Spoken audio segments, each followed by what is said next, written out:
Ohore bat izan da guretzat Yamandu Orsiren kargu hartzean egotea, Montevideon, Uruguayen, EH Bilduren izenean. Ohorea izan dugu lehenik eta behin Uruguaiko parlamentuan egoteko. Bere kargu hartzea baino minutu batzuk lehenago bertako parlamentuko lehendakariarekin eta presidentzia idazkariarekin, hau da Sebastián Baldomir eta Alejandro Sánchez Patxarekin biltzeko, legislatura honek, legealdi honek eman dezakeen gaien inguruan eztabaidatzeko. Nazioarteko beste delegazio batzuekin batera, mundutik etorritako beste mugimendu eta alderdi batzuekin batera, egun historikoa bizi izan dugu. 5 urte eta gero, Fronte Zabala Uruguaiko gobernua hartzera bueltatu da. Mundua gero eta egoera zailagoan dago, Uruguayen gertatzen dena Euskal Herrian eragina dauka eta alderantziz. Argi ikusten dugu Uruguayen Fronte Zabalak gobernua hartzea esperantzarako bidea erakusten digula. Parlamentuan egon eta gero Independentzia plazan egon gara,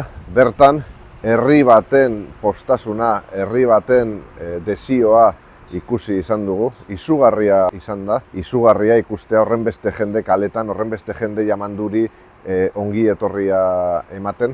Uruguai bizirik dagoen herria dela erakutsi du, ezkerrera aldaketa egin nahi duen herria dela erakutsi du, eta Euskal Herria bere ondoan jarraituko du. Egun hauetan, nabarmen ikusi dugu jendearen postasuna kaleetan, jende uholde bat egon da Yamandu Orsiren kargu hartzean, eta nabarmenena esango dugu dela jendearen baitan ikusi dugun esperantza hori eta transmititu diguten postasun hori. Gaur, Yamandu Orsik, bere kargu hartze diskurtsuan esan bezala, 40 urte dira demokrazia borrokaren bidez berreskuratu zutenetik, 40 urte Uruguai berri hau eraikitzen ari direla, eta nabarmenki Uruguai eta Euskal Herria elkarrekin bide horretan jarraitu behar dute. Argi dago Euskal Herria eta Uruguai asko partekatzen dutela, argi dago etorkizunean ere Euskal Herriak eta Uruguaik bidea elkarrekin egin beharko dutela, eta norabide horretan oso garrantzitsua da Fronte Zabala eta Euskal Herria Bilduren arteko harreman hau mantendu lantzen jarraitu dezagun. Egun hauetan nabarmenki ikusi dugu Fronte Zabalak duen babesa, Fronte Zabalak